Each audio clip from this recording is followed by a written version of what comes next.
Now we will be going for our further movement, and I may have to return back to Bombay.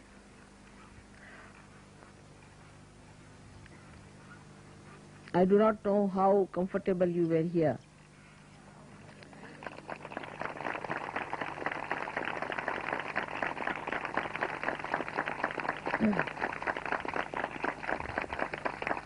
But you wanted to be away from the madding crowd, and I thought this would be the nice place to be here. Though Dhumar was all the time insisting that they should stay in some Mangal Karyalaya or something.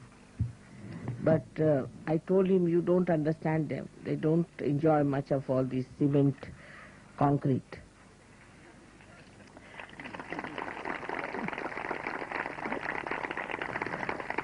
They would always like to be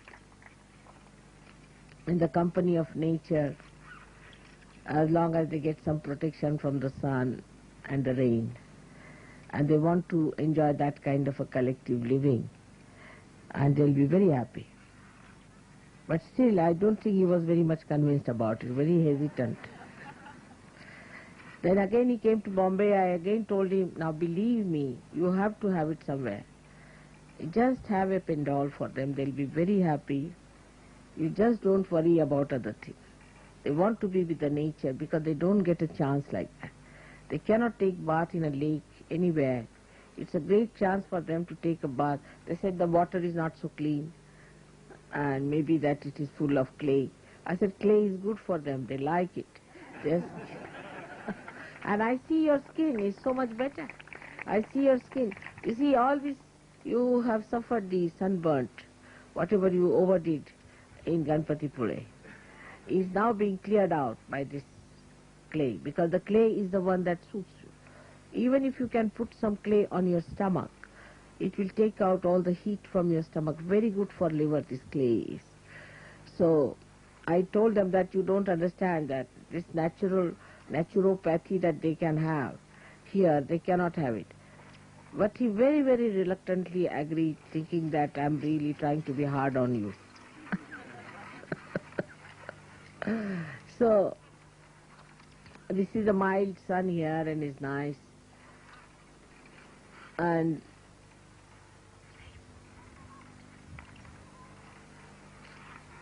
the atmosphere is very clear and clean. Plus you have got such a beautiful temple of Ekadashi Rudra here, which is such a nice place, we have found out. So for a saint, see, for a saintly person, what does he need? Because he is so satisfied with everything. Whatever he gets, he is satisfied. But he would be more satisfied, he would be much more enjoying when he is with the nature. I know that. And they are not still very happy, the Rahuri people, that they think that this is no way of putting up guests like this and all that. Still, I just had to tell him that you see their faces, how they look. They look so very happy, so very relaxed. Now what do you want? What do you want more? But now we must understand that one habit that we have always, we have developed it because we have been going out. Our attention has been going out. You see, the one habit that we have in the West, which I have noticed also very common, is to be a daredevil for everything and to go to the extreme. See, there's no, what do you say to the bridle? Bridle, you say, the one that is used for the horse? Bridle. The bridle is not there. There's no bridle in our behavior. We go to extremes in everything. Whatever we do, we go to extremes. There's no bridle in our hands. And this is what one has to get to the bridle. It is not that it's like a kite which is just moving here and there. It's not that. It's a complete thrust complete movement, with all willpower, with all effort to go to something that is dangerous. I personally think it's a self-destructive character which is built within us as a result of our movement too much outward. Because whatever moves in one direction has to recoil back. It has a reaction. Like the science has developed atomic bomb. Ultimately, you do develop a destructive temperament. And that is why I think in the West people have no idea how to control a speed backwards. It's more the speed outward to dangerous places they like it. Nature is good. In the nature, it's nice to be there. But it does not mean that you should ask the nature to hit you and kill you. Now in Ganpatipure, I was so sad to see those boys who burnt themselves. It was really very, very saddening to me. And when I treated them, of course they got well. But you won't believe, the whole of my stomach here, the whole skin of my stomach was burnt, charred and burnt, and is now peeling out, just like they had the problem. I never went to the sea, I never stayed there. So this was the heat they were carrying. Now people get, say, what you call skin troubles, skin cancers. Still they want to do it. Like the other lady who was so sick from Switzerland, is so sick, you see. I was really very worried because she was very dangerously placed. And she is the one who had this problem. And she said, I have an addiction with the sun. How can you be addicted to the sun? It's just a mental idea. I believe me, it's just a mental idea. That if you go in the sun, your skin will be all right. It's just a mental idea. Have you seen anyone like that?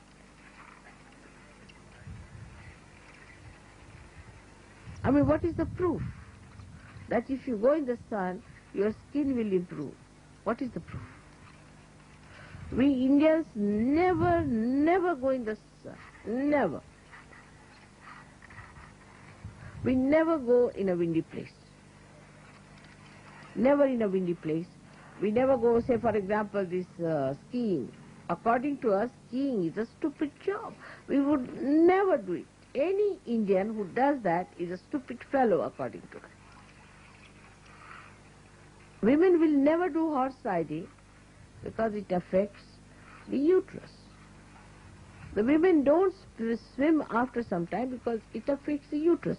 And if it affects the uterus, it affects the whole system because uterus represents your kundalini. All wrong ideas we have got. That's why I see that in the West everybody is sick. They have this trouble or that trouble or this or that. Certain principles are to be born in our mind because we are saints and we are precious things.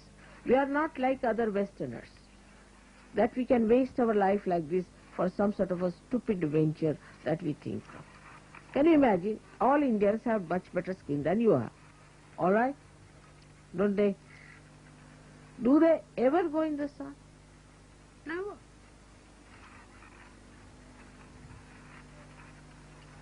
Then have you seen any Indian sitting outside here taking sun bath? I mean, the proof of the pudding is that despite all that, your skins are so bad. Now, how can your skin be good with the sun? Let us say. Let us take absolutely a chemical reaction. Now, what happens that when the thing falls upon our skin or upon the head, this head has got a brain, and the brain is made of fat. All right? Now, if you put the fat in the sun, what will happen? It will melt. And that's how people have melted brains. The brains are not normal. They behave in a way, you just don't understand why they behave like this.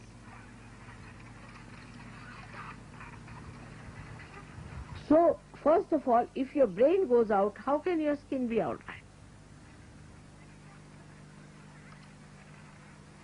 Because the brain controls the skin. It controls everything. If your brain goes off, I have not met one person who looks beautiful because he has been in the sun. On the contrary, you stay at home. Preserve your skin by staying at home. The second point is that a Sahajogi should not behave like other Westerners do, that at every holiday they are out. They never sit in the house. Grahastha, the one who stays in the house. We are all Grahasthas, householders. We are married people. As soon as you get a holiday, you are out. Now you might give an explanation, because you see our houses are like this, and we think that our houses are just suffocating us.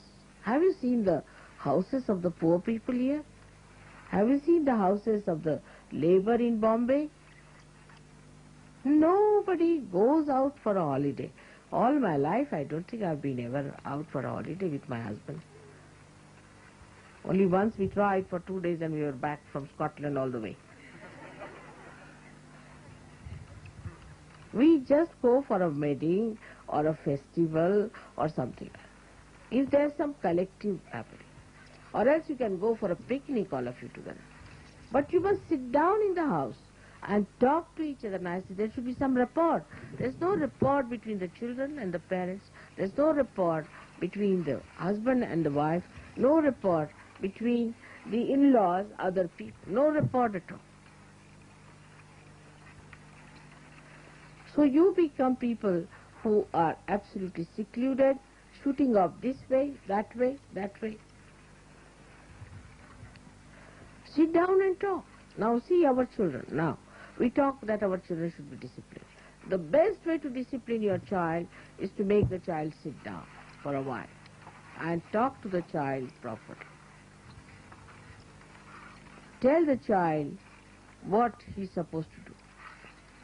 You'll find an Indian child goes to somebody's house, just keeps quiet. But let an English child come. He will break this, he'll break that. Give me chocolates, give me this, I want this. You take an Indian child, maybe a poor child, to a market. He'll never ask for anything, demand for anything. Never. Even if you give, he'll say, no, I won't have. He has that self-respect. But if you take a child, any other child, he'll say, please buy me this, please buy me that, please buy me that. Without any self-respect, without any discipline. Now, where does the discipline come in? Now, what we do, supposing a child is there, we are going out. We tell the child, now we are going out. And you have to be a self-respecting child. Because supposing now you are talking, you can say, you are a realized soul. You are a Sahajogi. And you can't behave like a stupid fellow asking for this and that. And sit down quietly. You make them sit down. To begin with, you have to do a lot of massaging on their body. Lots of massaging. Every day massage the body so the nerves are all right. Then when you take them out or do anything beforehand, tell them properly, build up their personality of self-respect, of discipline. But you yourself should be disciplined. Now you are sitting in the sun, say, for the whole day, and you tell your son, get inside the house, how will he? A Sahajogi should never go in the sun. Take it from me. Never go in the sun. Because this brain requires complete quietude. And no sun activity is needed. It should not even, when you sleep, there should not be even a ray of sun. Even when I sleep, I want complete darkness. Even a slightest ray of light is coming, which people know very well. I cannot sleep because I must act. So the reaction to this light is so much in me. Maybe that I am very sensitive to all the elements. But what about you?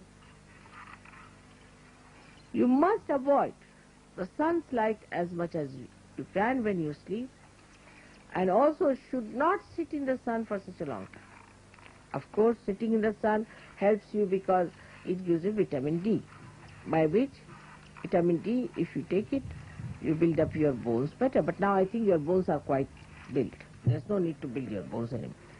But now by God's grace, you are getting soluble calciums which you can eat, and you can also have vitamin D and A if you want to.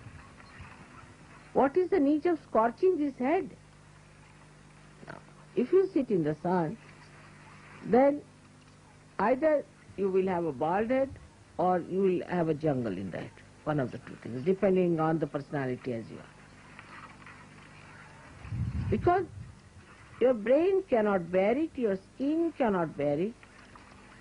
After all, we are not jungle people, are we? But you ask any jungle person also, he never sits in the sun.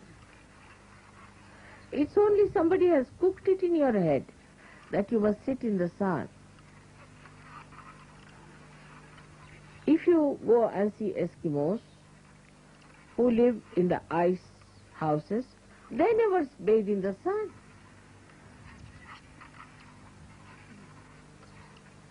Have you ever seen them sunbathing? Have you ever seen them? Any picture anywhere?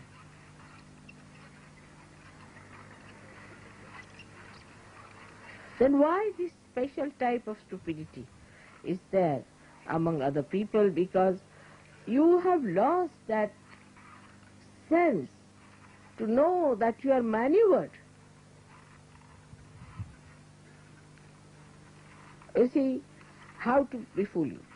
Now you must create some weaknesses for people. If you don't create a weakness, how will they prosper with their machineries? So now, let's befool them. If you go to the seashore and you tan your body, you look very beautiful. First of all, you look horrid. Horrid you look. And secondly, they will say that your health will be all right. So everybody is going to the seashore, ending up with a skin cancer. Because your body revolts against it, that's why you get skin cancer. You get liver troubles, already you are liverish. You are already thinking too much. Why do you want to have sun? You have already too much sun within yourself. So what is the reasoning for it?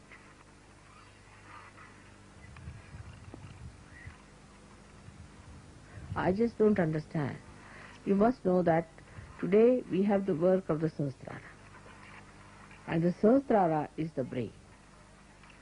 We have to work on the brain. And if you people do not know how to use your brain properly, I don't know what am I going to do. Moreover, today, talking to some Indians, I discovered something horrifying things which I must tell you. Which is horrifying as well as laughed at it. They were telling me that if you take an English hen and an Indian hen, there's a tremendous big difference between the two. The hen that is Indian, if she sees another hen being attacked, she will make such a noise that all the hen will join together and will start making noises, so that if there's an attack, the master will come and try to remove the attack. But if it's an English hen, she will just watch another being eaten up, you see. And then she's eaten up also, she says, all right, eat me, doesn't matter, I'll take second birth and come back. He said, they have no brains at all. He said, they have no brains. Like, say, an English bullock. They have English bullocks also. I mean, English means Western. They don't mean anything else, but it's Australian. Maybe anything is English to us, because we had known only English, so we say English. But that's what they say, English. But it doesn't mean anything. It means any Westerner or any Australian or white-skinned person. Bullock, he said. He said, our bullocks, if you tell them, go straight, they know. If you tell them, go left, they know. If you tell them, walk this way, they know. They know everything. But if you have any, these bullocks, they don't know anything. You tell them, go further, you teach them anything, nothing. They will never learn it. You tell them, they'll go the way they want to. It's very surprising. I said, really? Yes, they said. It is so. They are for no good. They can just do what they want to do. They cannot understand what you are talking. They have no understanding about it. Imagine about the bush. And then think of it in India. You see, we have everything walking on the street. We have got the bullocks and we have got the cows. We've got sometimes the hen. Everything goes on the road. They know which side the thing is coming, which side they have to move. There's a car coming. He said, put one English cow, they'll be all finished on the road. I got such a fright, when I heard it. I said, they do not do sunbathing. How do they get it? Then I was thinking that the kind of a food you give them, there must be some horrible hormones. They must be spoiling their brains. But we are very destructive. I must tell you. Drugs. Now we started taking to drugs in the name of God. I mean, Indians, you make them take drugs, they'll say, tell another. I know what it is. And then our brains go off with the drugs. Brains are not normal. Why we behave like this, I can only explain that they have taken drugs. I've seen people who have taken drugs, I just don't understand. Why? There's no logic into their behavior. Just no logic. They just like the brains of a bullock. They behave the same way. You just can't explain why they behave. They have taken drugs. Now what is drug taking? Is again self-destructive. Because you want to destroy yourself, that's why you have taken drugs. Otherwise, how many Indians you have known who take drugs? I have never even seen that.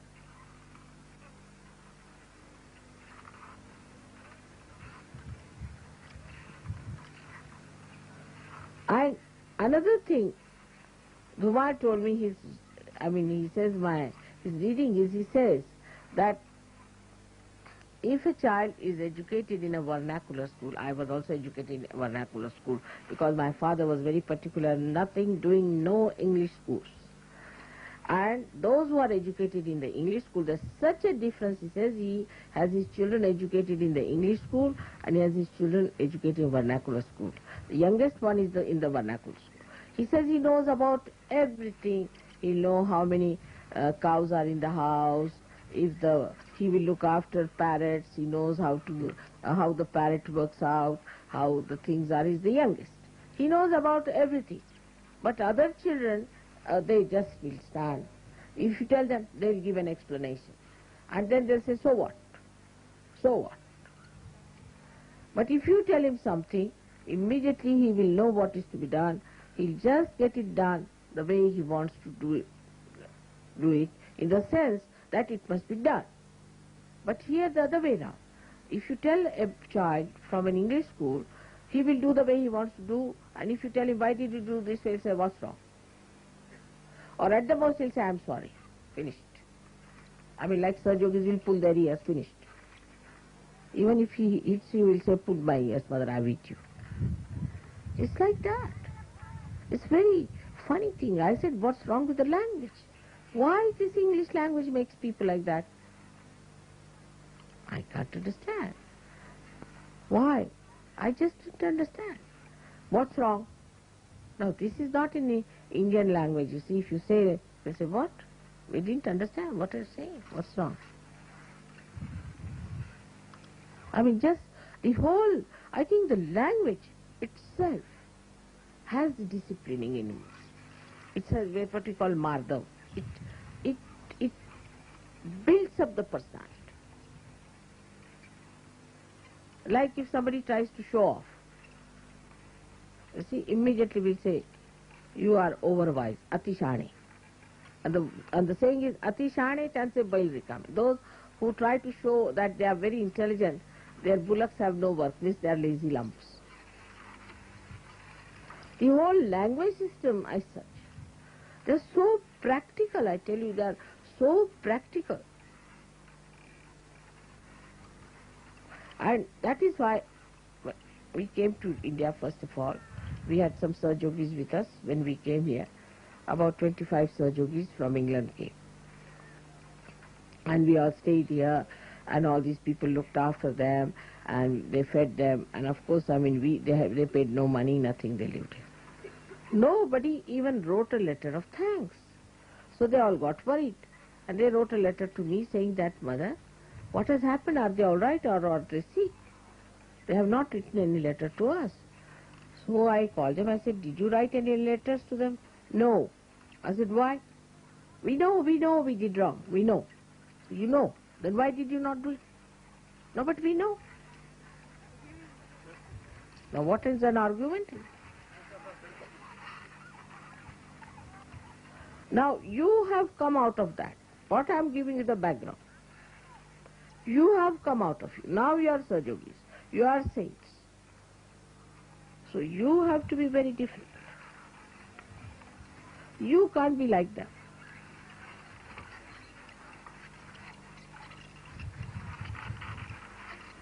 You have to understand.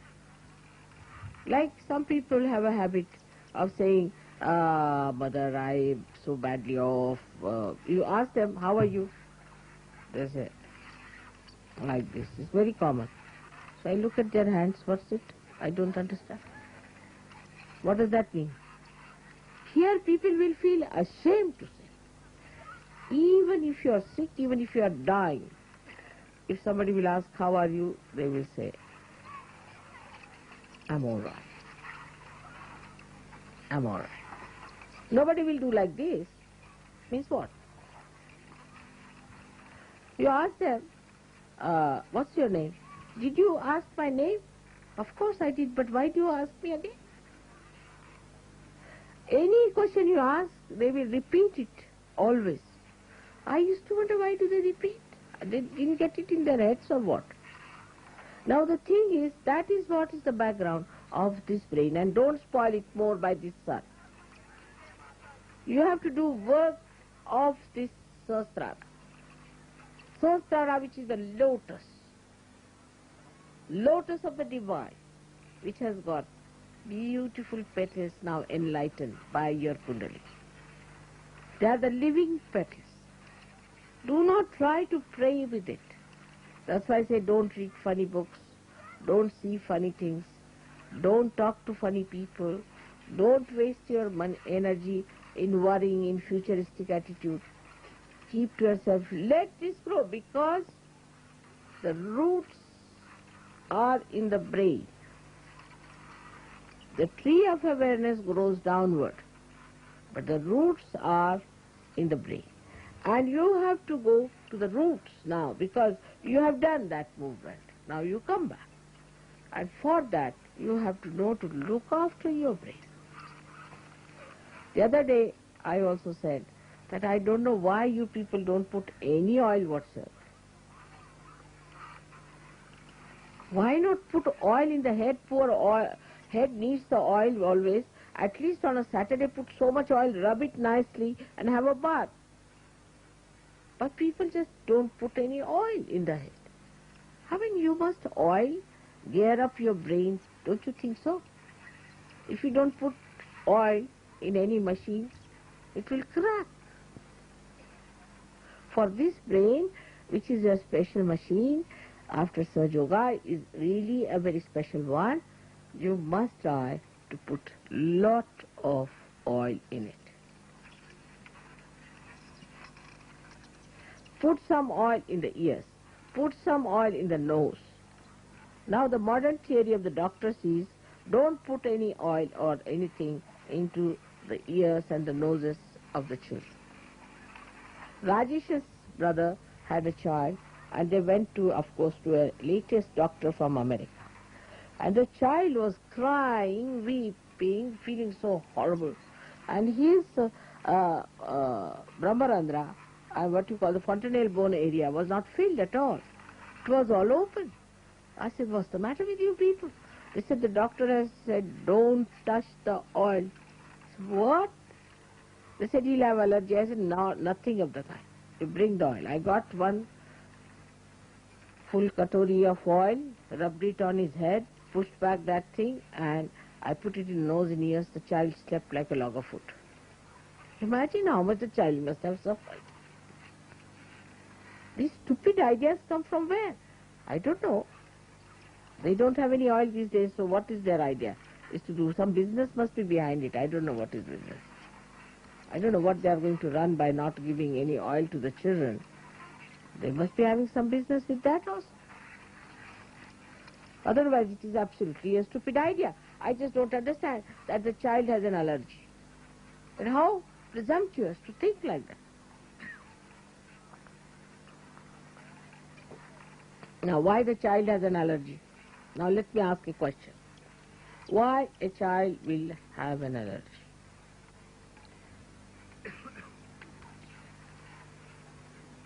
The doctors have to answer.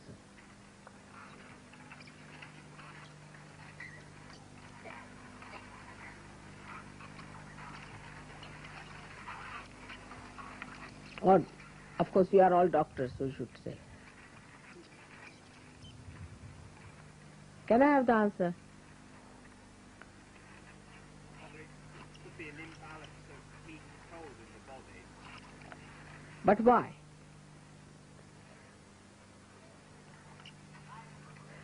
Say on the chakras. You say on the chakras what will be catching. If somebody has allergies, what does it catch? Correct. Left navi. Left navi will catch. Now that means the mother. Because the child is not yet married, so is the mother. That means mother must be having a left navi herself. And that's why the child must be catching with that allergy. So instead of punishing the child, why not cure the left navi of the mother and left navi of the child? Now what will you do if there's a left navi of the child? What we can do to help the child to get rid of it?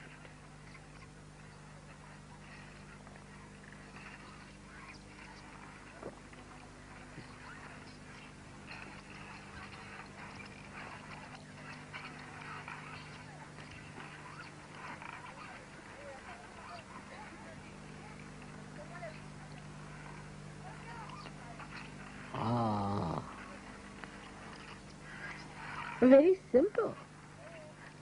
Anything that is left can be taken out on the little flame.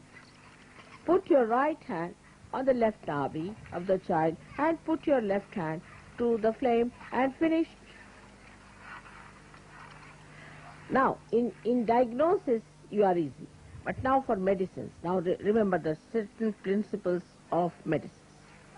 Very certain principles are there. If it is left side, you have to take it to the fire, or to the sun, or to the flames. All right? If it is the left side, you have to take it to the water, in general. Anybody suffering from right side, put him in the water. Finished. Done. Not in the sun, of course.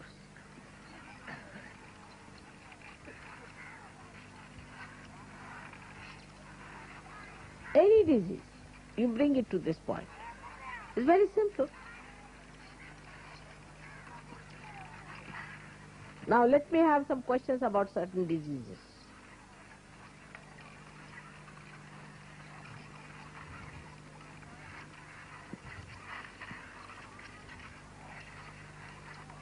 They've been asking me for the last 3 weeks. Huh? They've been asking me for the last 3 weeks, so they must have the question. All right, let's have it. I will see if I can answer. Yes.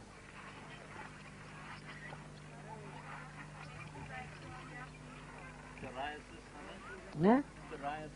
Same thing. Psoriasis is nothing else but left side problem. It's a lethargic liver and gives you allergies. For psoriasis, left hand towards the photograph and right hand on the Mother Earth. Putting hot water bottle on the stomach.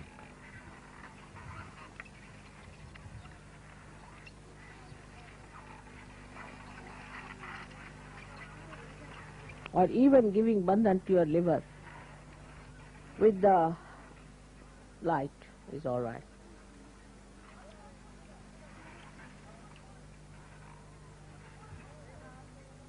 You must see, because psoriasis. Now people might think psoriasis means active liver or inactive liver. You see, it comes to that.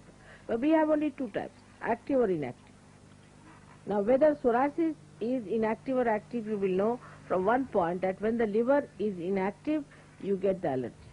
And when it is active, you get other problems like, what you call that in English, I don't know, nausea, and also you get biliousness.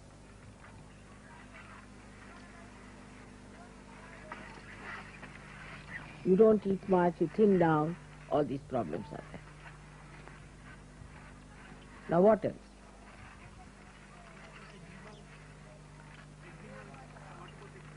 For eczema, same thing. Eczema is the same thing.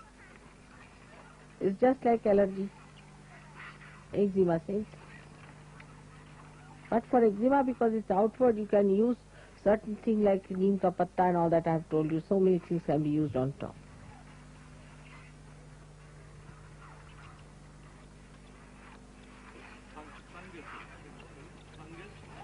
Fungus outside or inside? Is one of the worst thing is fungus. Same thing. But it's the worst thing. I should say it's the left side. Again, the attack is left side fungus. Is all dead. And you have to use the left side. There's a photograph and right hand on the places wherever you have the fungus. You may take it out that way. But don't eat cheese. And the fungusy cheese you are not supposed to eat at all. All the Sahajogis should not eat any fungusy cheese. That blue one, with a crust one, all fungus must be avoided. And also mushrooms if possible.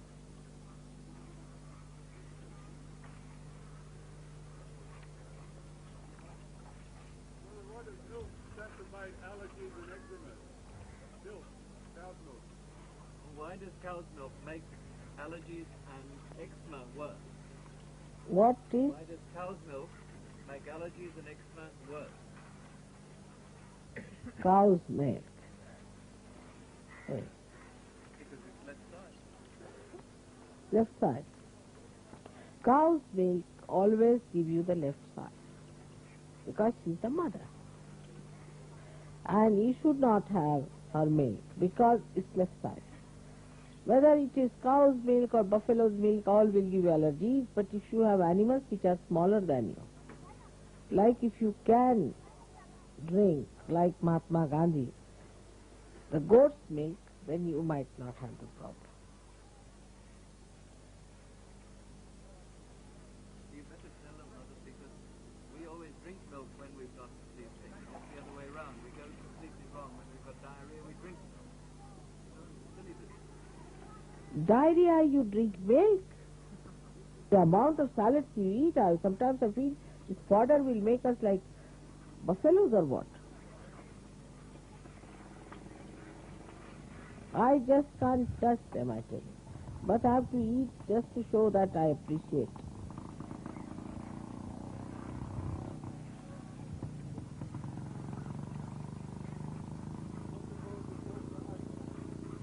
Bronchial asthma. Bronchial asthma is caused by the combination of the right heart and the left heart. If the parents have been quarreling too much, if they are divorced, if you never had the security of the parents' love, then you get bronchial asthma. But if it is another one, just superficial one, then it could be from the father's death or from the fatherhood suffering. But if father and motherhood both have made you insecure, or if both of them have died, then you get bronchial asthma. It's a combination.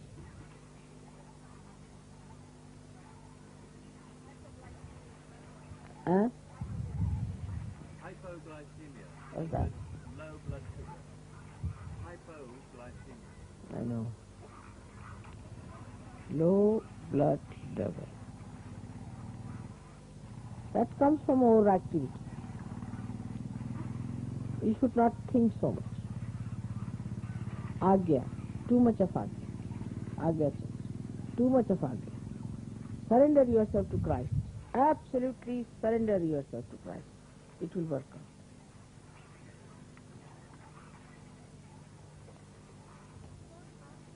What's it? Spondyl. Spondylitis is left Vishuddhi. And right Vishuddhi could be also. But mostly left Vishuddhi spondylitis. Combination also could be. Multiple sclerosis. Multiple sclerosis comes from Muladhara. Muladhara and Navi.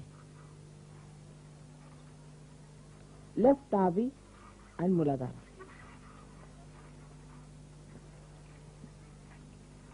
It's more left-sided. Give the treatment of the left side. Saying the name of Ganesha and of Gauri. It will work out. Varicose veins. Huh? Varicose veins. Varicose veins. It comes from the people who stand too much all the time and they work very hard. As soon as it starts, it's better to cure them.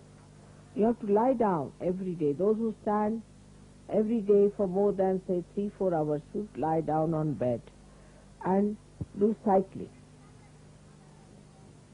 every day. That will help. Reduce the weight, maybe due to weight also. Some people have weight, but those who stand. I've seen those who stand for a long time without the heels. If you use the heels, you might be better off. With the heels, the pressure is not so much then. It is distributed more to the lower of those 5 chakras down below. That might help. But best is to do exercise. After you have stood for a long time, just lie down in the bed and do cycling. And also massaging. Slowly massaging it downward. Also it can work out with the ice treatment. You can put some ice before massaging. You can put the ice on them and use very cold oil and rub it. It will work out. That one thing is difficult. Flu. Now for flu, first of all, this is again left side. But we have got a very good medicine in India. I don't know if you have that. There is what you call is the basil. Basil leaves. You take lots of basil leaves, make a concoction or concoction. Infusion. Huh? Infusion. No. Boil it up in a pot. Boil it up in a pot. Make it absolutely, the essence, take it out. Quite thick. Put tea in it or water, just like the way you want to make it, like a tea. And put milk or whichever way you want, less milk. And sugar, because the taste may not be so good. And then you drink it. Before that, you have to prepare some, what you call for dhuni. You all know ajwain ka dhuni. You see, you know that. So you take ajwain ka dhuni after that. That's all. You do it 3 days, you'll be all right, cleared out.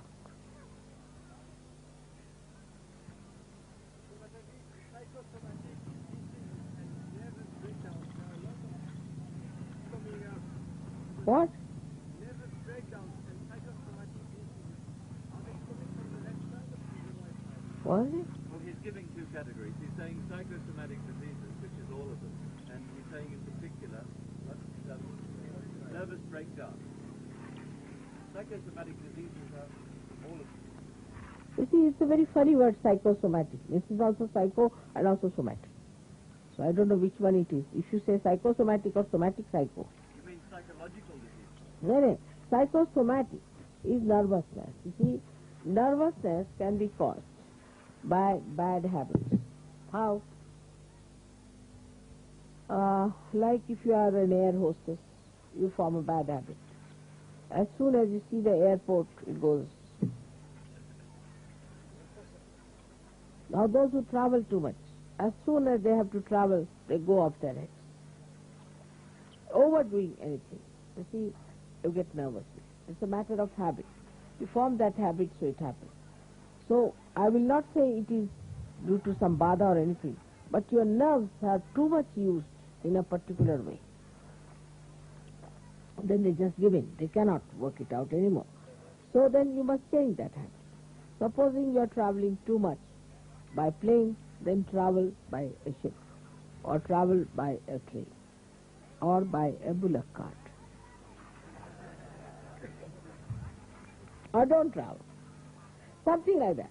Anything that you overdo too much, that forms a kind of a strain on your nerves. So try to reduce that strain on your nerves.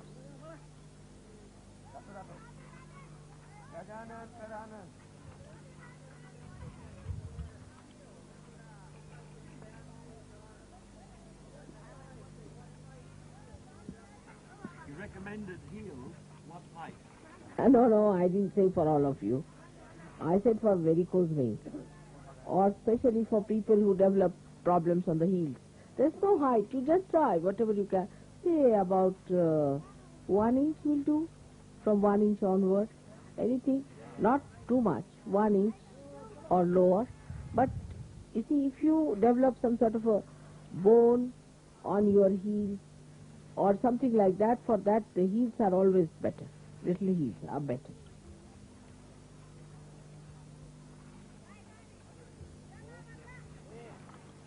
Baldness.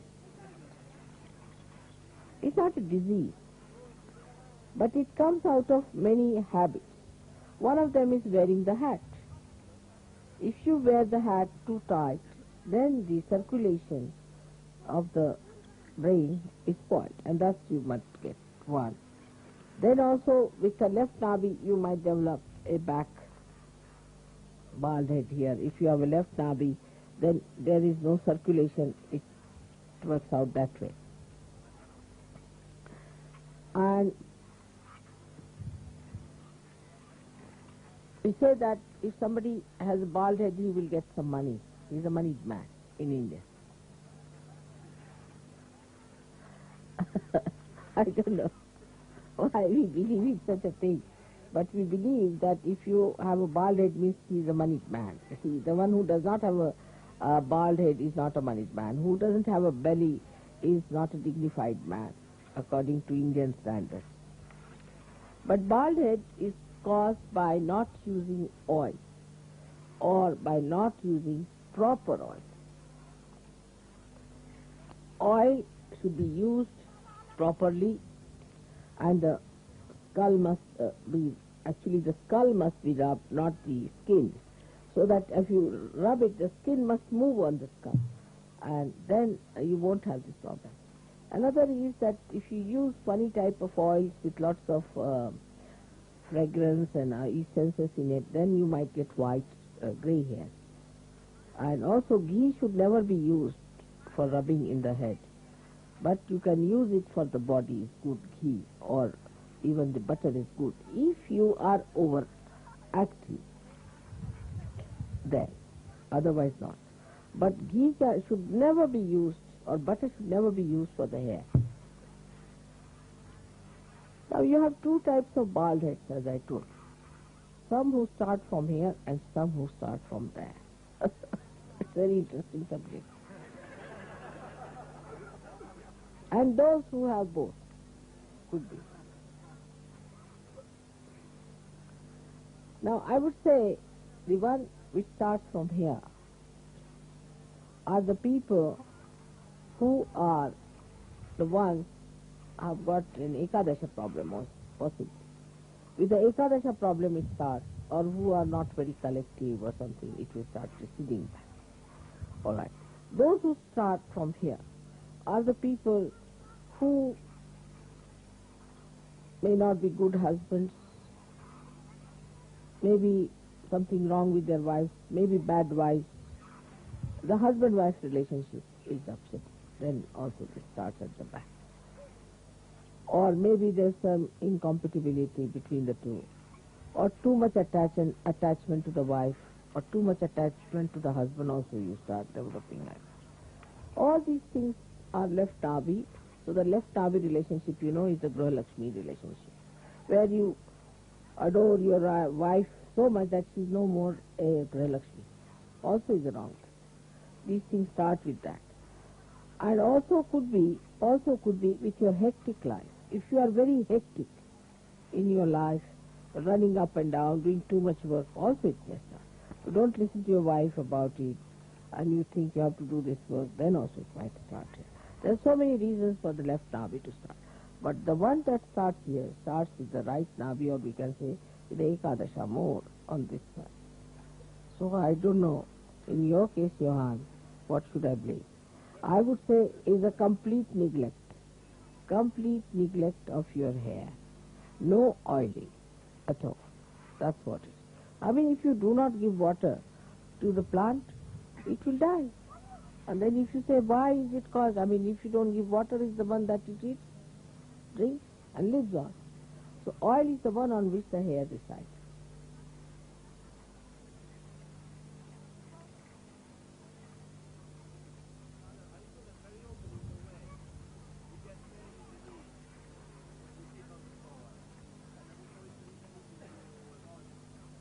What's this?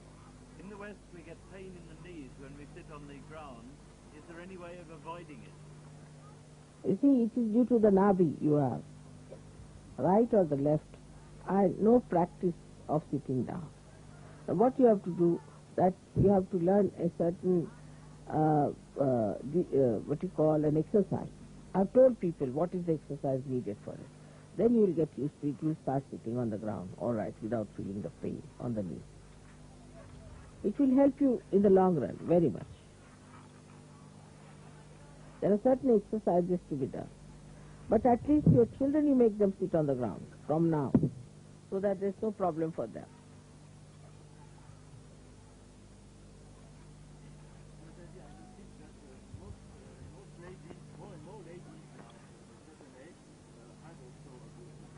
Here, in the West. In the West, when I came to Paris, I noticed that a lot of ladies, after 60 years old, began to use. But 60 years, one should have that. Otherwise, you don't look all right. You see, in 60 years, you should look like a 60-year-old, you see. Otherwise, it's very embarrassing. So for me, I must say, I must also get some bald head and some wrinkles and this and that. Because, you see, once we were traveling and we had some lady with us, she is 6 years younger to me. And Modi was all the time trying to help her. Poor old lady, poor old lady. I said, what's this nonsense? She's 6 years older, younger to me, and you are just trying to help her all the time. What about me? Nobody's bothered. They make me sit for hours together. They do this, do that. Supposing if I had looked old, you would have said, no, mother must be tired.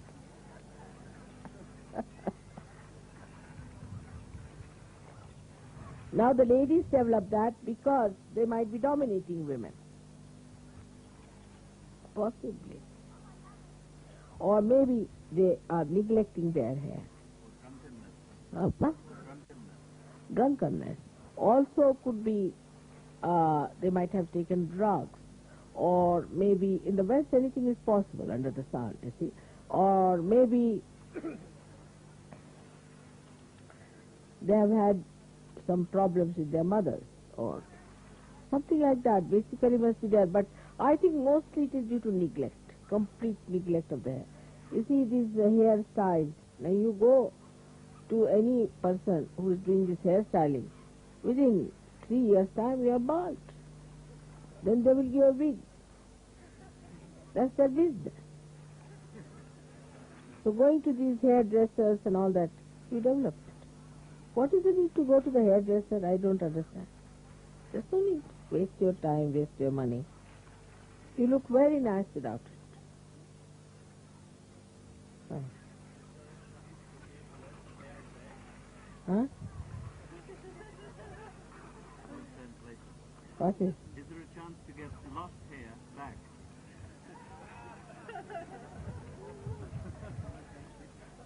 You might try.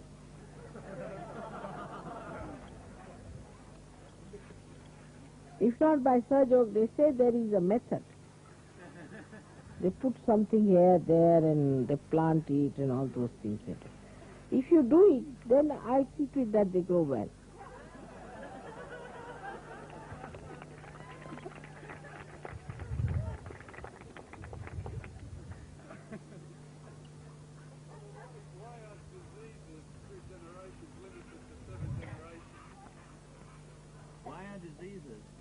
generations limited to 7 generations. Or any problem, Mother, any problem that comes through the generation.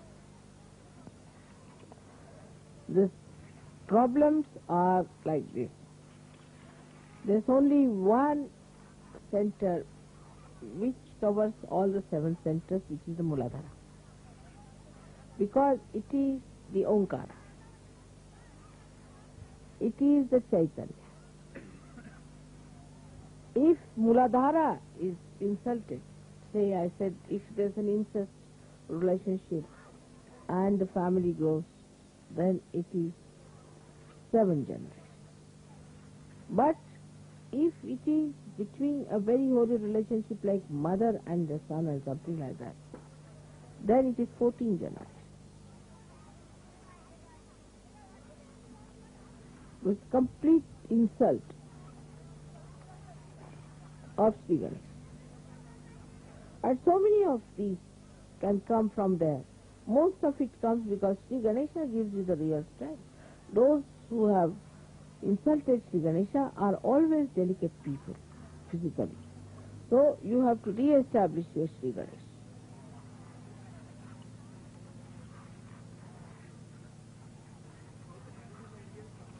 Huh? How to keep the body cool in summer?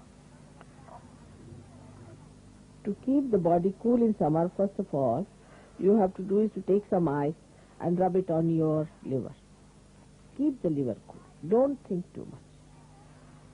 Don't take hot things. Like in the summertime, so many people eat those watermelons and things like that. They should be cooled down properly. Like even mangoes in India must be cooled down and then taken. All such fruits should be cooled down and then eaten. Some people eat the mangoes just from the tree. That's very wrong. You have to cool it down for 24 hours and then eat it. This we knew, all of us. But in modern times, I don't know if people don't know. All these things add up. Then reduce on meat and fish especially. You should not eat fish in the summertime at all. First of all, it is spoiled, something wrong with it, or else it has phosphorus which ignites. So avoid all these things. Eat things which are pure. Now, especially for India, it's very easy because we have got something called gulkand, which is made out of rose petals, which is a very good thing for cooling the liver. Then cardamom, then the candy sugar, sugar itself. All these things will cool down your liver and you will feel very cool. The change in your diet is very important during the summertime.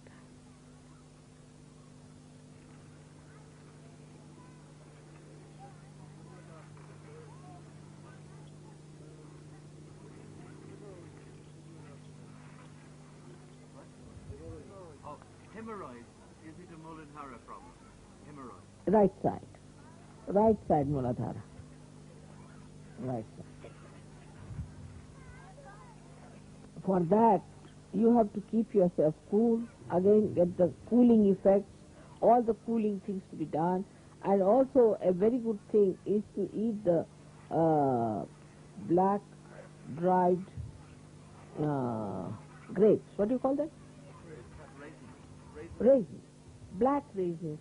Soak them in the night with some orange juice and eat them. Soak them in the morning, eat them in the night before sleeping. That will cool down. That's very, very cool. बनफशा बोलते हैं ना, आप क्या बोलते हैं? एक चीज होती है वो काला काला जो पड़ता है उसको क्या बोलते हैं आप? नहीं, बनफशा नहीं, कुछ और बोलते हैं. जो काला काला मलंग कुछ बोलते हैं ना? हाँ? नहीं, एक मलंग करके आता है ना जो इसमें डालते हैं ठंडक में वगैरह. Forgotten the name. हाँ, कहाँ है तुम्ही काय म्हणता? नाही, सब्जा नाही. ते एक असतं यांचं काळं काळं, ते ह्याच्यात घालतात शरबत मध्ये किंवा ते आईस्क्रीम बनवतात त्याच्यामध्ये. नाही, दुसरंच आहे काय ते, नाव विसरले मी. पण त्याचं सांगून उपयोगाच काय? For allergy, the best is geru. You take, all of you should take geru, those who suffer from allergy. And we get little stone pieces, round ones. Rub it on that and take it uh, with some water about 7 times and then eat it. It's good for allergy. But everybody should not. Those who have allergy. Geru is not good for people who have overactive liver. Now if you are finished, yeah.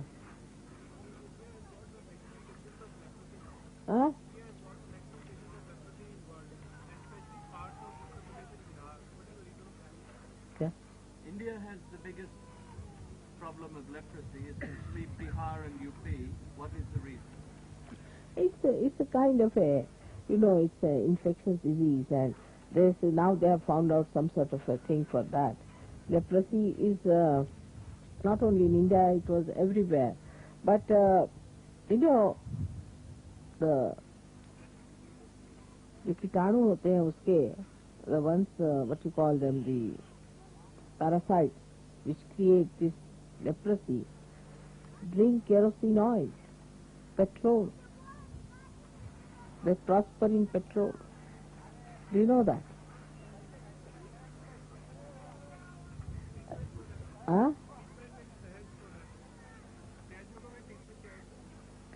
What is the treatment in Sahaj for that? For leprosy, you see, for any infection as such, it's all left-sided. One can work it out. But as far as possible, keep out of it. Infectious diseases, you better not treat. You see, it's very dangerous. I will never advise you, because you should waste your energy on lepers now. Leave them to me. Which is the easiest way to cure yourself?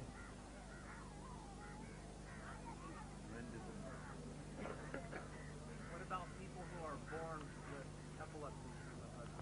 epilepsy? Epilepsy is curable. 100% curable. It's a left-sided problem. Epilepsy, whether born or anything, can be cured.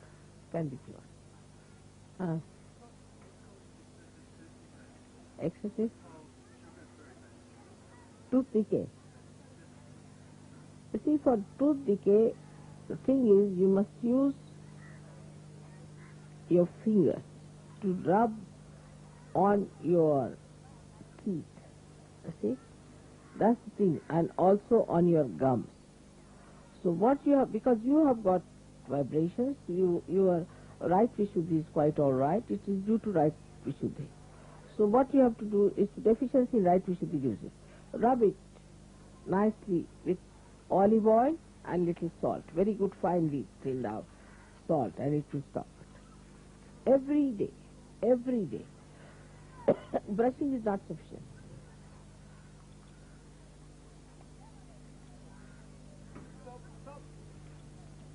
One more here.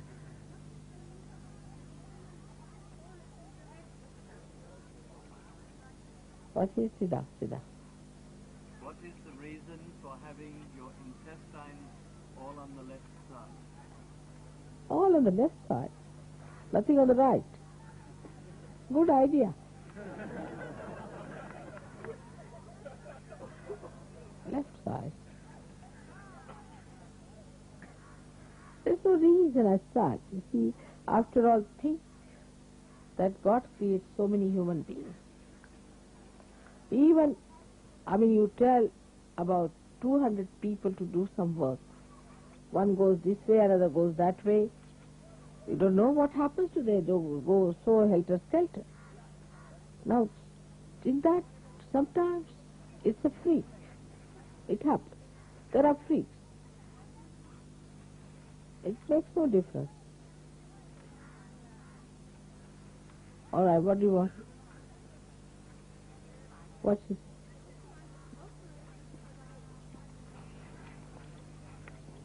Ulcerative colitis. Ulcerative colitis comes by people who have amoeboisis, maybe. One of them could be. Is it there? So is there an amoeba? Yeah, yes, due to that. Or could be due to very hot food if you eat, or if you drink too much. On all these things, it can be affecting. But mostly it is due to amoebiasis, I've seen it. And hot food. You shouldn't eat hot food. Like, some people like very hot food and they get this trouble.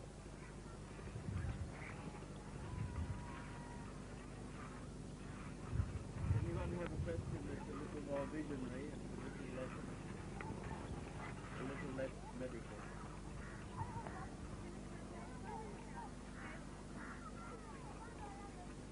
What's it? What about Halley's Comet appearing later this year? I've seen it.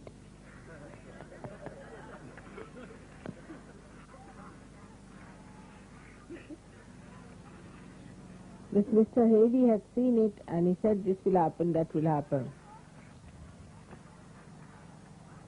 And if they say so, it's a good sign. Let's see. You see, whatever may be the stars, whatever may be the things, unless and until human beings become sensitive, nothing can happen. We have to be sensitive people to receive the blessings of these things. Otherwise, Haley may come, any may come, but we go on forever. It will be. If we become sensitive, then only it will happen. First of all, where there is ego, nothing is going to work out. Ego has to go down, and you have to feel everything, the vibrations and everything of the atmosphere of all the stars, then it will work. Otherwise, it has no effect.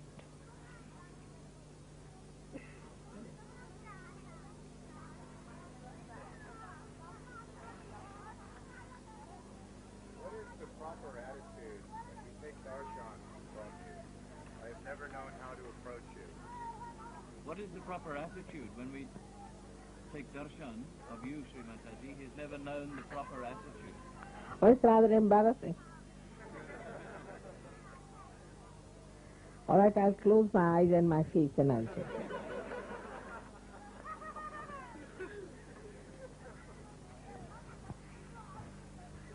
तिकडे बघा कोण आहे वाकुल्या दाखवतात पोरं ओरडतात तसं नाही करायचं म्हणा मूर्खासारखं वागायचं नाही कोण आहे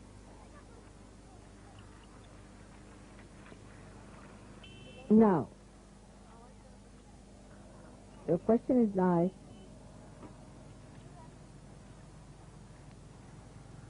Now supposing Christ appears before you and you know he is Christ, what will happen?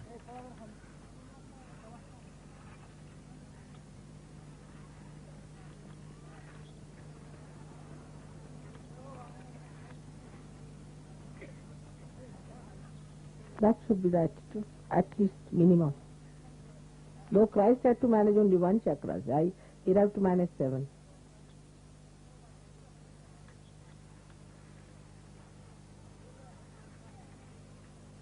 If that attitude develops, even thinking of me is sufficient, you have to just think of me, your diseases will be cured. That depth has to be there. And this is just one chakra, 7 times, raised to power 7. That's what it is. You have seen the miracles, you have seen the photographs, you have seen thousands getting realization, none of them did it. But also I am Mahamaya. But in your heart, you should know whom you are facing.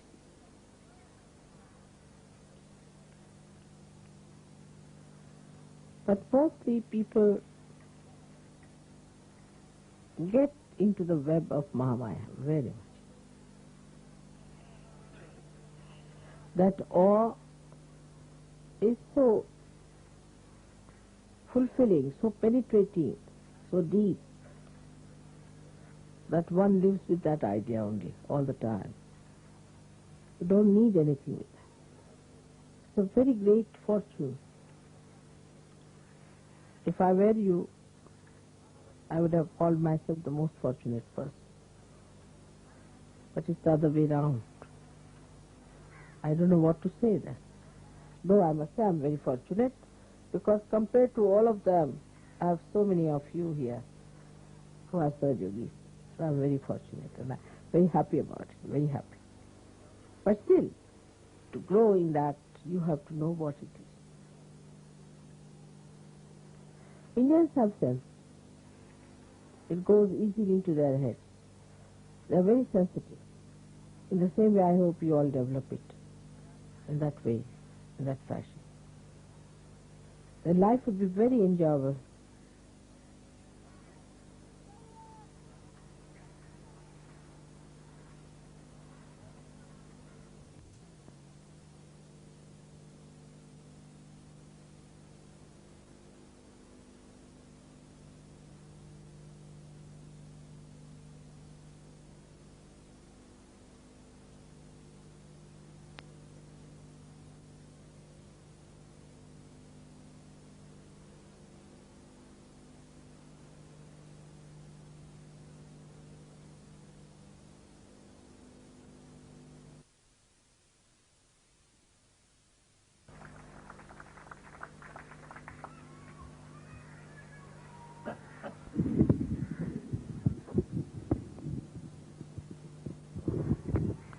Is it okay if I sit and speak on the floor? Yes. I think now it's difficult instead because can everybody see Rusum if he sits? Yeah. No. Let us see. Okay? I can see the back, so they can be able to see me. You see, here we are in a seminar, and we are all Saj Yogis,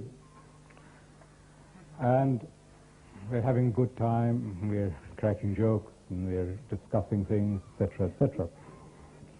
But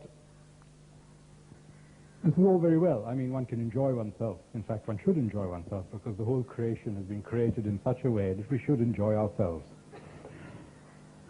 From the dawn of the creation, the Sri Adi Shakti of the universe has played out a drama using her deities, using all the powers that she created, to create a universe so beautiful that it should be possible for us to live in it in complete joy and complete enjoyment of our existence.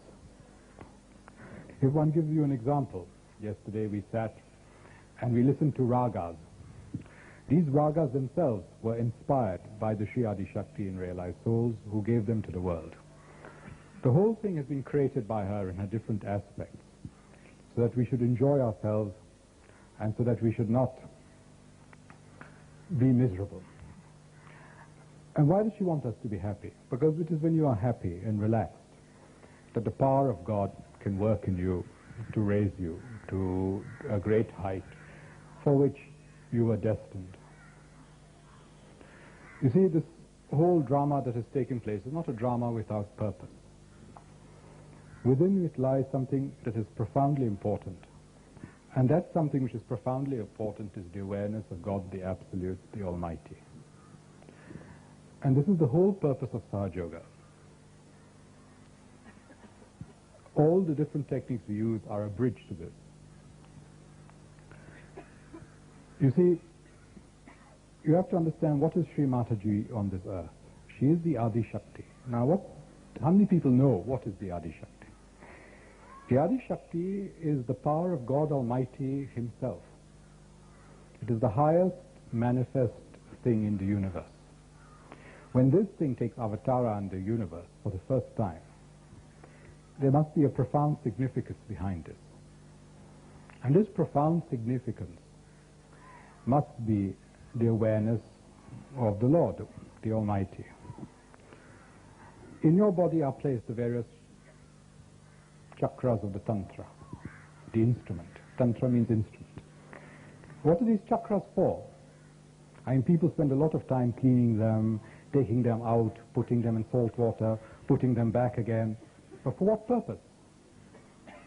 You see, you have to think, for what purpose? Try and think, why are you here, instead of doing things routinely.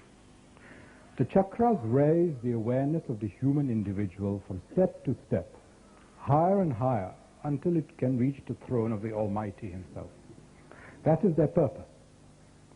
So those who do not use it for that are like a man who has a Rolls Royce, who takes it apart, puts it in oil, puts it back together again, starts the engine and goes nowhere. You see? The whole Tantra has been given to you to raise your attention to the Absolute, the Almighty. The whole of Sahaja Yoga has been given to you to raise your attention to the Absolute, the Almighty. Your friends are given to you for this purpose. And the Sri Adi Shakti herself has appeared before you to give you this. Now, there is no doubt that Sri Adi Shakti is Mahamaya. What does Mahamaya mean? And why is she Mahamaya? You should question these basic fundamentals. After all, God is the prime architect of the universe. There's nothing that he does that is purposeless. You have to understand this. If we have purpose in what we do, in our limitations, how much greater is his purpose? You see, if a long time ago, more than 1400 years ago, Sri Hadi Shankaracharya told human beings, you are the Absolute. There is no difference between you and God the Almighty. Advaita. Now if you are the Absolute, the Atma, unless you are deluded, there can be no creation. Isn't it? Because if you are always aware that you are Atma Tattva, how can you be involved in creation? You will always be lost in meditation on your own existence. You have to understand this basic fact. So the Mahamaya was necessary for the creation. She was necessary for the evolution of the creation, because by playing out dramas for you, she evolves you. And it's only when you reach a certain level that she can liberate you from herself, so that you see beyond the Maya to the Absolute. Now, there is a saying in one of the Puranas that the Devi can only be worshipped by those who are both intelligent and brave. In other words, she cannot be worshipped by the stupid and the cowardly. This is very important, you see. We have been given brains. We haven't been given brains to sort out trivialities of life. We've been given brains to chart our course to the Almighty, the Absolute. She's not going to spoon feed you. Beyond a certain point, you have to find the course for yourself. The reason for this is that unless you do so, you are not worthy to be presented before the Almighty. Only those who, using their courage and their intelligence and the strength of their desire, can find a course, are worthy really to come before him. It is all part of the evolution of mankind. To understand and appreciate the Almighty, you have to have an awareness that is capable of receiving it. About 2 years ago, Sri Mataji came to Riyadh, and I had written a Sanskrit poem which I presented to her, and she began to complete it for me, because it was incomplete. And one of the verses was, how can I pour all this into such small cups? You see, because the awareness, the brain has not yet developed to the point that you can take the radiation, the full weight of the radiation of the Almighty into it. So how are you going to develop the brain? After all, the brain is the Agnya Chakra. You develop the brain by focusing it on the nature of the Almighty, the Absolute, contemplating it every day of one's existence. In this way, the attention goes up to it, and the nerves in the brain get refined. The petals of the Sahasrara get refined to the point that they can receive the grace of the Absolute and his awareness. The Sri Adi Shakti is his Shakti. She is the power by which all things are done. She is the one who will refine your brain for you. But you yourself have to put your attention there. Now, see, it's very easy in Sahaja Yoga, because one is left alone a lot, to put one's attention on trivialities. A chakra may catch, but what does it matter? The catch may release within 5 or 10 minutes. So, why bother about it? We know that the catches move from chakra to chakra, that the movement of the Kundalini moves from chakra to chakra. So, what is the purpose of concentrating on things that are trivial?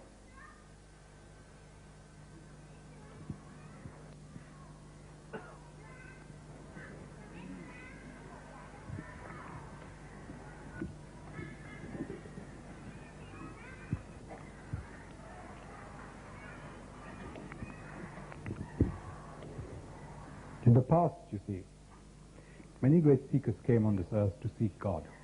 After all, what are you seeking? What does the word seeking mean? It means to seek God. They had no Sri Adi Shakti to help them. You have it here in front of you. So you should take advantage of it. and try and become fixed at that point, which is the absolute.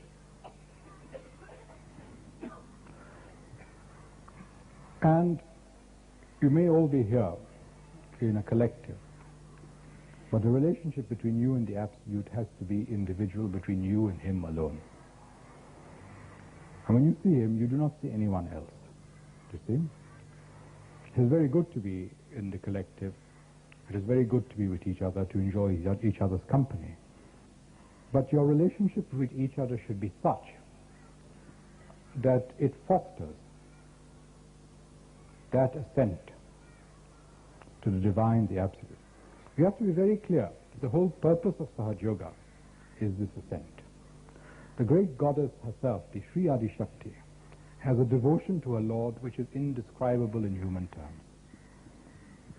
The whole play between the Almighty and His Shakti is something which is one of the profoundest mysteries of mankind and of the creation. And the deepest desire of the Sri Adi Shakti is the ascent of her creation and her children to the throne of the Almighty as an offering to her Lord. Just as we, when we present an offering to Sri Mataji, if there are flowers, we take out the worst flowers. We present only the best, the most perfect. So when the Sri Adi Shakti offers to her Lord her creation, it is something at a level far removed from this. And it's only the most perfect that can be presented before him. You see? You have to understand this. As human beings, we have no importance except insofar as we play a part in this play between the Lord and His Shakti. The entire creation could be discarded if it does not serve this purpose. Well, there are only two things which are real in the universe, and that is the Lord and His Shakti. All else is superfluous to this and of no importance. At the end of the creation, only these two things will remain. So, you must not take lightly what is happening. You are the essential parts and pieces of this drama, this very profound drama, which is the basis and the internal root of the universe. Have you ever considered why the Muladhara Chakra has 4 petals? What does this mean? Why 4? It is 4 because if you combine the Lord and the Shakti in the Sushumna, where their feet rest, you will find 4 feet resting. It is the ultimate, that is why it is the ultimate purity, because it represents the combined feet of the Lord and His Shakti, and that is given as a throne to the Sun, Ganesha, the Lord, the Omkara, to sit on. These things are very important, very profound, and to be the seat of the play of the Lord and His Shakti, one needs extreme purity, extreme wisdom, and extreme awareness of what is happening. The whole purpose of this creation is that and that alone. The creation was not made for you to iron saris in, to worry about your dhobi in.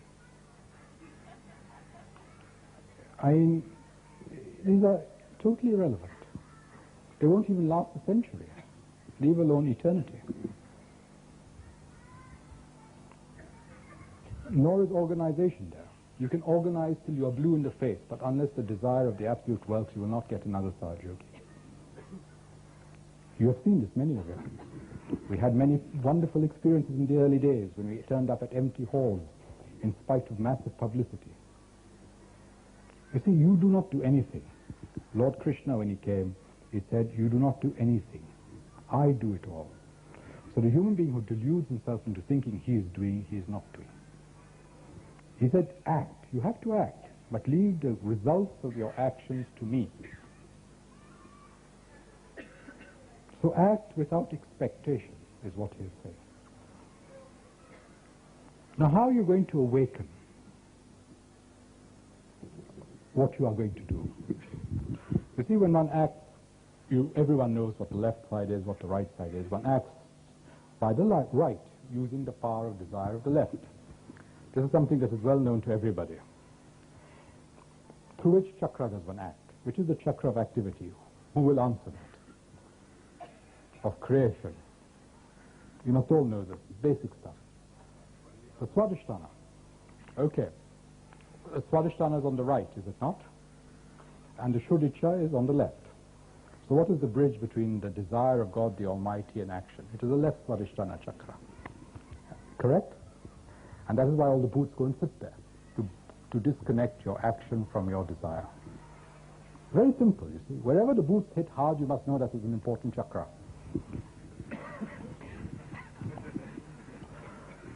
Now, you see, although we are human beings, we are, by the grace of God, enlightened souls. This means that the entire tantra of the universe is present in miniature within us. This Sri Mataji has done. As she said, I've placed you there. Now what you do with yourself is your affair.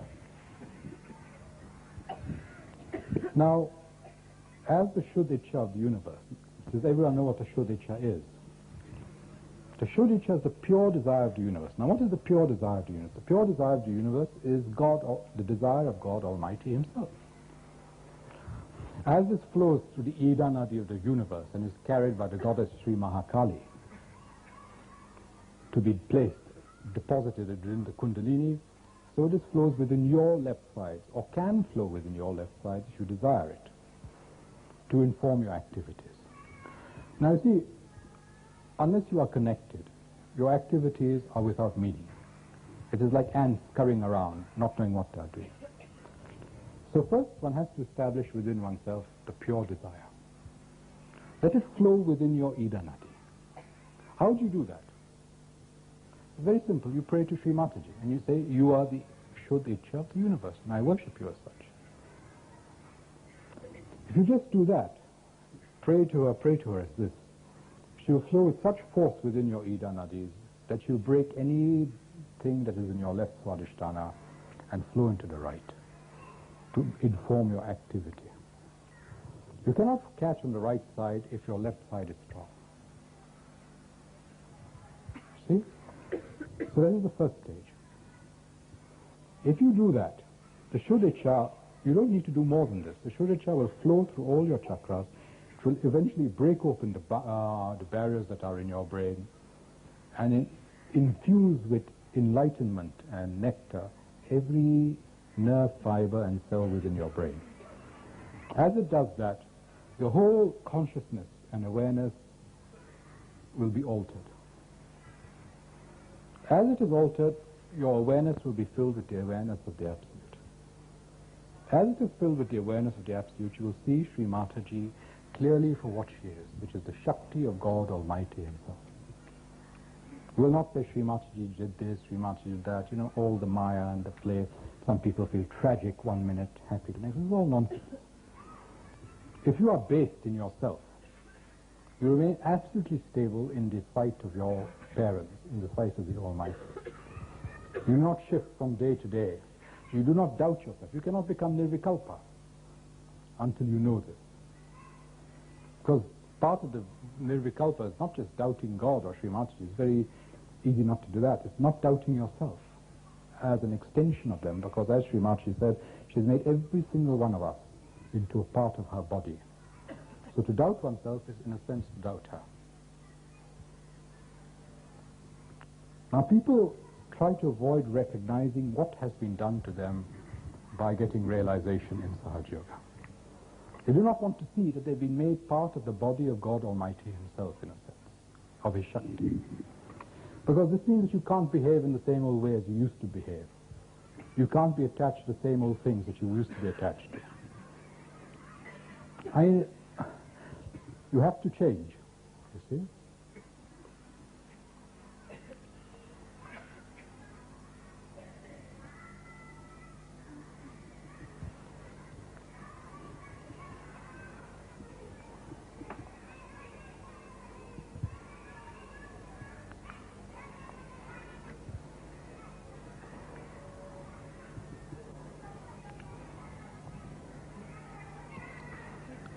Ready?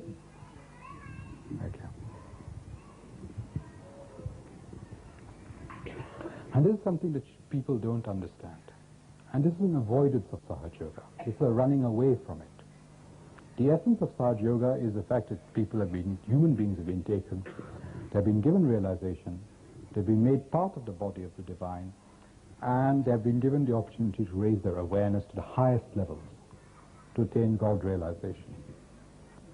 That is it. It's very simple. Everything else is a waste of time.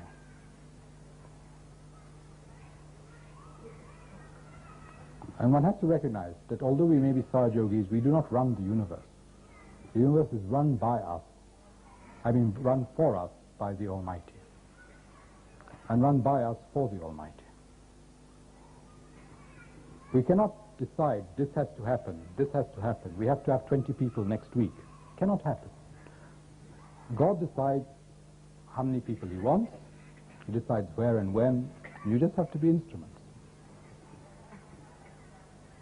Not one of us can change the universe even so much unless we do it on the crest of a wave which proceeds from the Almighty and work as instruments. The old days of Siddhic yogis who ride on clouds and transform mountains and hurl thunderbolts are over, you see.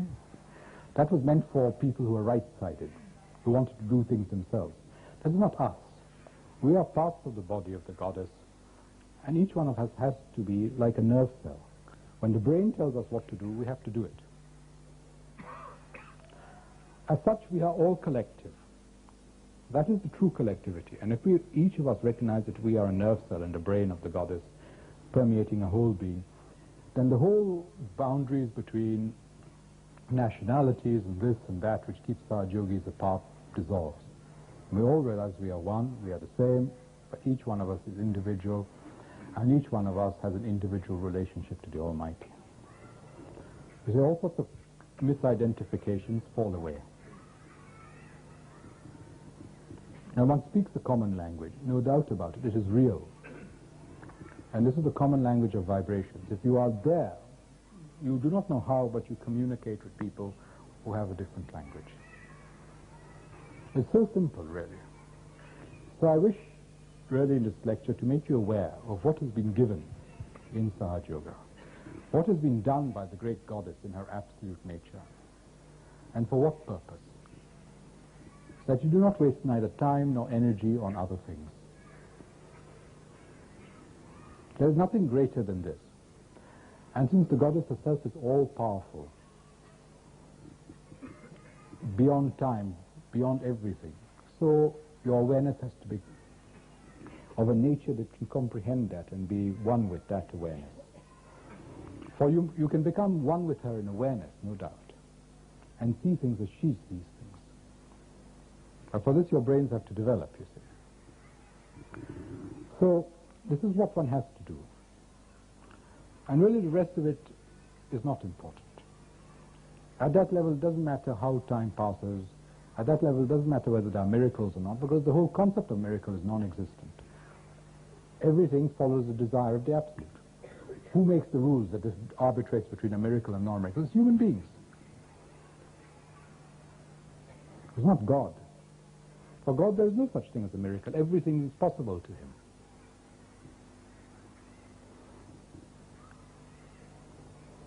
So what I'm saying is hitch your awareness higher. Hook it at a higher level. Keep it there. So that you see really what is happening. And do not, in spite of everything that has been given, continue to move in the same circles, low circles, that one inhabited before one's realization.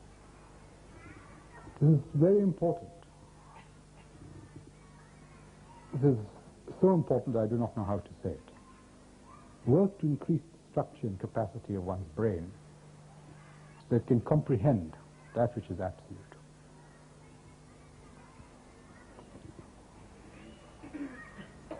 I do not know if there's anything more to say to this.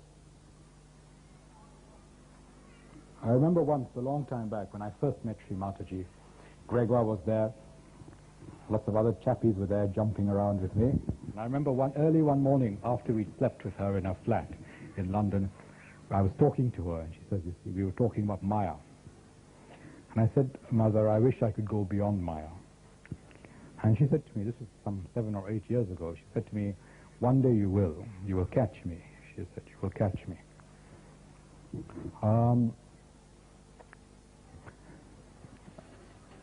And what I'm trying to say is that this is what we should all aim for. Try to go beyond that. And you can only go beyond that when you can touch the feet of the Absolute. The Absolute is like a mountain peak which rises above the clouds. You cannot rise above the clouds until you rest on that mountain peak. So you cannot rise above Maya. It is impossible until your awareness touches the feet of the Absolute. Because above Maya there is nothing but the Absolute, the Atma Tattva. You know the Atma Tattva rests in the heart of God the Almighty and ascends to dance in the Sahasrara as Sadashiva. So the heart is a very important organ. Rajabai said that when Srimati gave him realization, she said, "You young men have such hard hearts." And she was true in a sense. Most people do have hard hearts. Not necessarily their fault.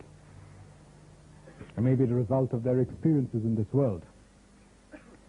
But one's heart should be like a lotus. I don't know how many of you have touched a lotus, but the petals are so soft, like silk. The heart of a man should be as soft as that.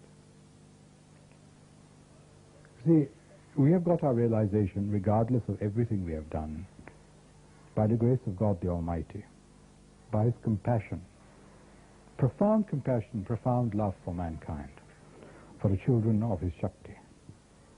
He has granted, He says, forget everything, forget it, forgive, you see, I'll forgive them, I'll forgive them. We have to be the same in our hearts to the rest of mankind. When the disciples of Christ, Peter, I think, once came to Christ and asked him, "How often should I forgive my brother? 7 times? And he said, "No, 70 times 7. But what he meant was infinitely.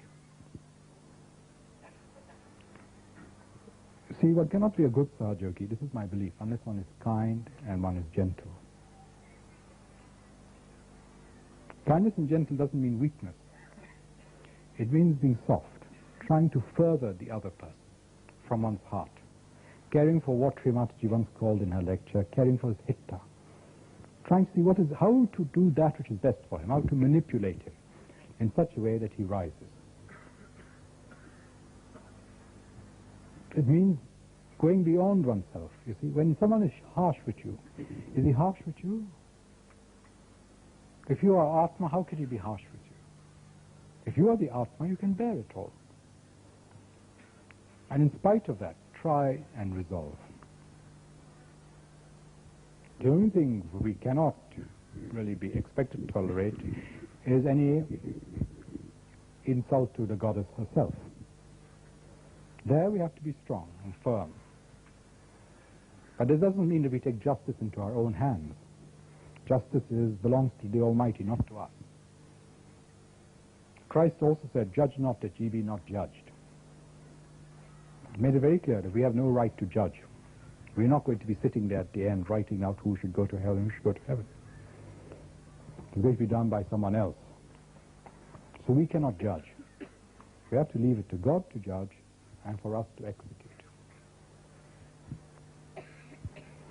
We cannot abrogate to ourselves any of the qualities of the Almighty, such as justice, judgment, decisiveness, planning. These belong to Him. We merely execute these. But when we are kind to our fellow man, to any living thing that moves, within the context of its dharma on this world, we make the Lord happy. By this I don't mean that one goes around like the Jains, not trying to kill insects, because it isn't the dharma of insects to be crushed beneath the feet of man. We've been both created this way, that it's an inevitable outcome of living a normal life. One doesn't go crazy, you see. We have to eat chickens. I mean, it doesn't mean you don't slaughter a chicken to be kind to it. But you have to live within the boundaries. But there is no place for unnecessary cruelty in this world. The Lord is not cruel. And if we are to partake of His essence and of His nature, we have to be like Him. So, the message I'm trying to give you is that in spite of all the splendor that surrounds the goddess, and there must be, because she is, after all, the Sri Adi Shakti, Do not forget that the deepest desire in her heart, the Shuddh Ichha, is to raise you to the feet of her Lord as offerings worthy of him. And in all her drama, she tries constantly in her movement to bring you to that point. And I tell you that there's nothing else in the universe worth bothering about except this fact. If you love your mother, try to be worthy to be offered by her to her consort. And if you love your father, try to be worthy to be offered to him. And if you love them both, this will work out inevitably, because their love will work through your heart, and the two will mingle, and you cannot help but assent. Live by your heart, not by your brains. At least not by your egos and superegos, and question the inner desires of your heart. Do not question them. You cannot question them. They are beyond logic. Live by your heart. If you express your heart, you will lead to such a sense of satisfaction with life that you cannot be angry with anyone. You will be so happy all the time that it will be effortless for your parents to live to that level which was your destiny at the moment of your creation. That is all I have to say. Jai Shri Mataji.